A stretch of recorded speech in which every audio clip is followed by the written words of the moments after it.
And this is why now they have set up a sort of an alliance which includes the United States, Israel, its main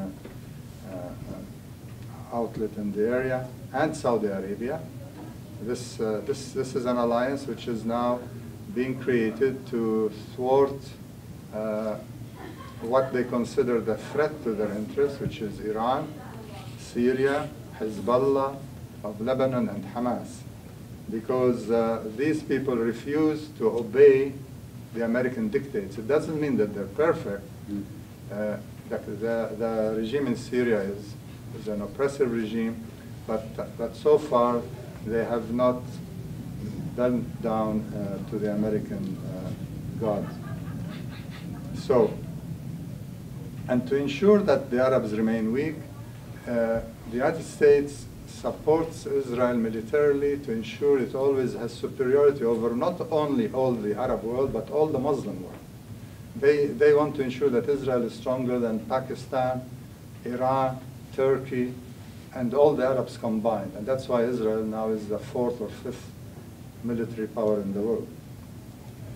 And to keep the Arabs divided, they encourage internal divisions and frictions. Canada can, at any moment, if the United States wants to, become a country where people are fighting each other. You know, we have French and English, then we have indigenous people, then you have you know, all kinds of groups which don't like each other, which could not like each other if somebody from outside is funneling money into the situation. So they've tried to do that in the Arab world. They are creating ethnic friction between Arab and Kurd. In the case of Iraq, they've done that. Between Arabs and Berbers in North Africa, specifically in Morocco and Algeria. Between Arabs and Africans in Sudan, which has led to the secession now of the south of Sudan. They've also promoting religious hatreds. They talk all the time about the Shia crescent, threat of the Shia crescent, which encompasses Iraq, Syria, Iran, you know, if that takes place. And then creating tensions between Christians and Muslims, specifically in Egypt. If you've noticed recently, there's been an increase in incidents in Egypt between Muslims and Copts, Christian Copts. And that seemed to have escalated when the government in Egypt, which is now in transition, it's not fully, you still have a military which really rules substantially there. But the government in Egypt said, we want to review our relationships with Iran.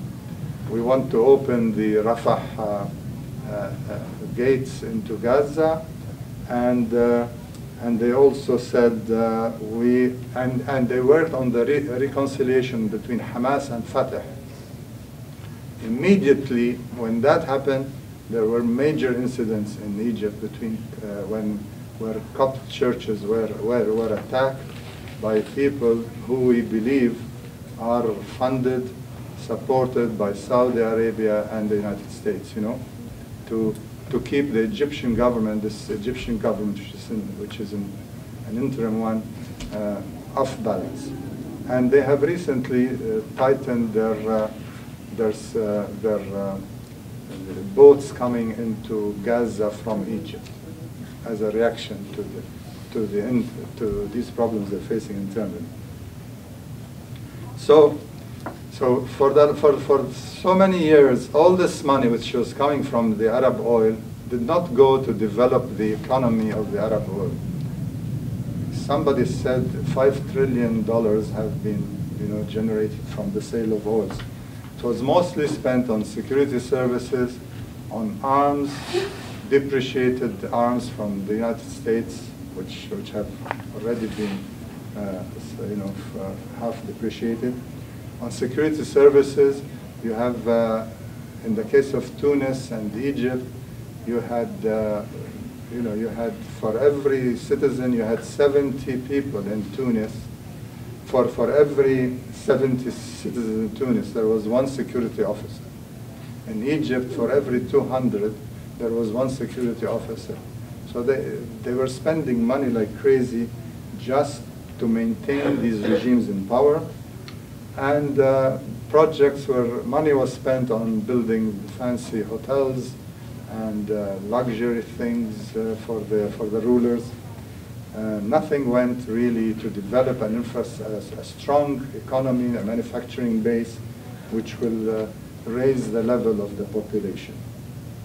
And that's why finally the Arab people have risen, because they have been, they see, they see that there is a potential, there's money, there's oil, but it's going into the pockets of these corrupt rulers, and most of the money is going back to the United States, buying arms and getting contractors from the United States to come and build these towers and hotels.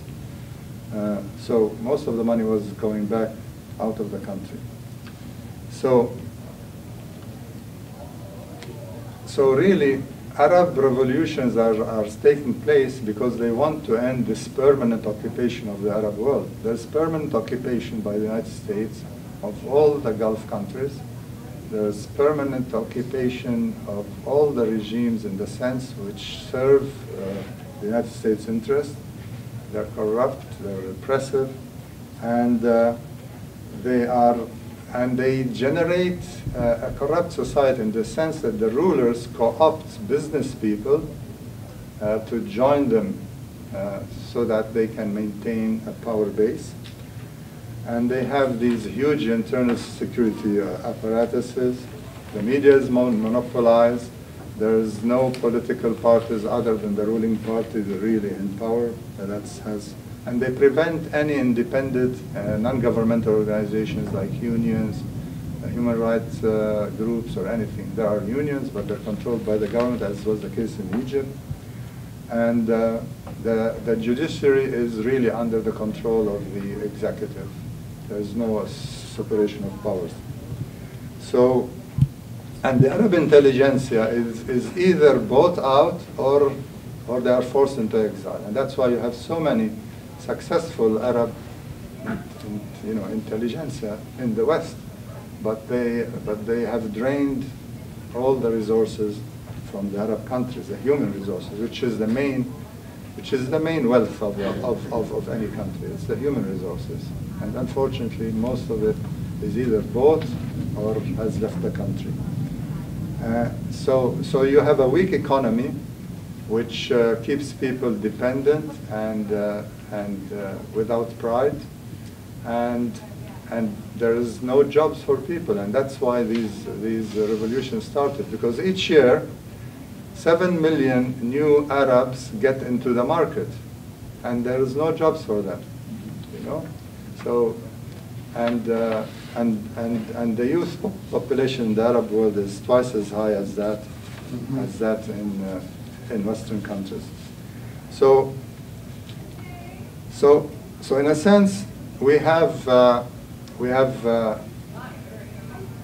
historic, struggle going on. The United States will fight to the death because they know that they are their economy is weakening, and they have to be able to, instead of competing in the world markets economically, they have to be able to blackmail countries with oil. And therefore they have to control all the oil resources in the world. Iran is the only one left, and there is a great possibility that they will encourage Israel to attack and find an excuse. They are waiting now to bring about a regime change in Syria, because a regime change in Syria would allow them to cut the umbilical cord between Hezbollah, Syria, and Iran, which brings the weapons into Hezbollah, which acts as a deterrent for any Israeli action against Iran.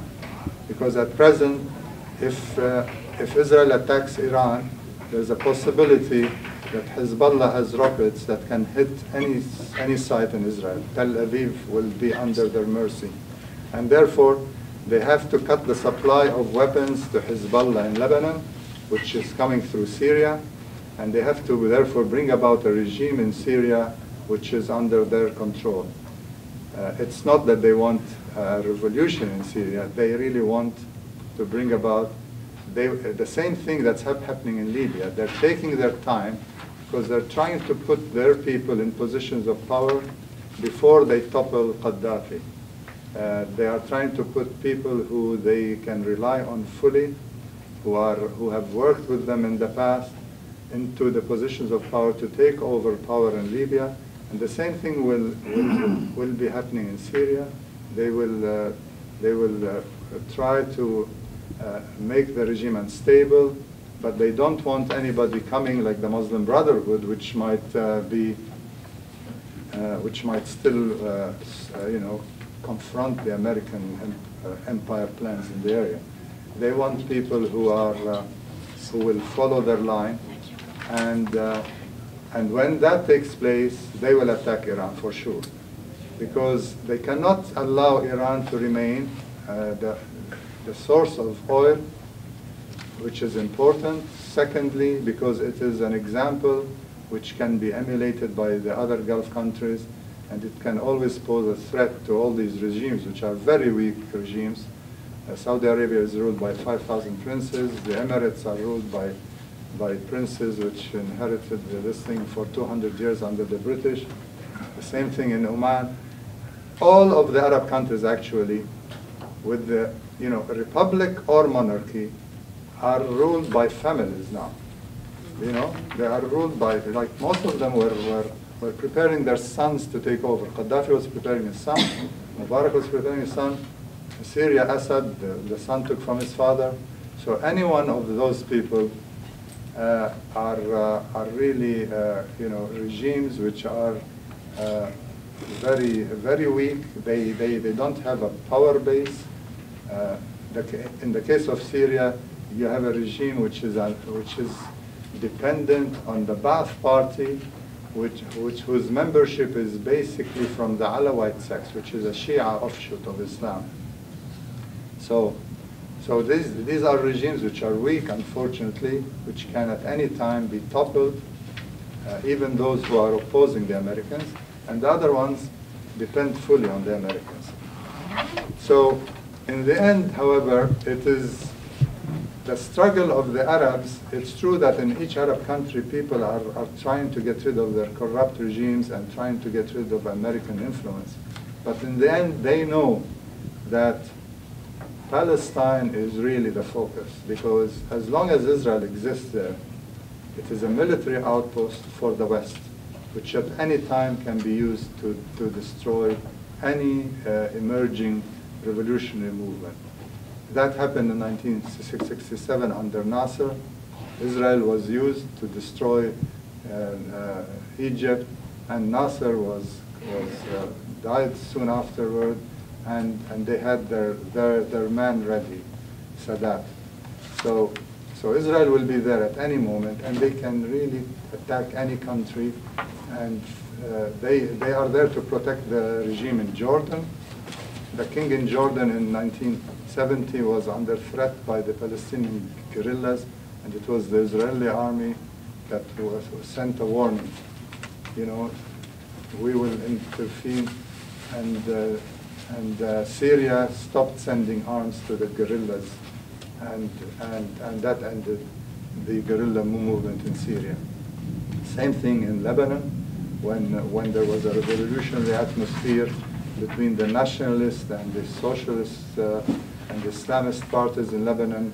They had an alliance, a very strong alliance. Israel attacked in '82, occupied the country for 20 years.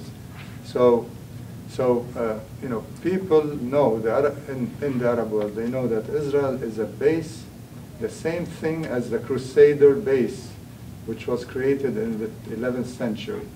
It's a base which is there for the West, to serve in the West interest, and at any moment they feel threatened, they will send support, military, arms, men, and this is why the Arabs have a big struggle in front of them, because we are fighting now an empire which knows that if the Arabs become truly independent, they will be in charge of their oil.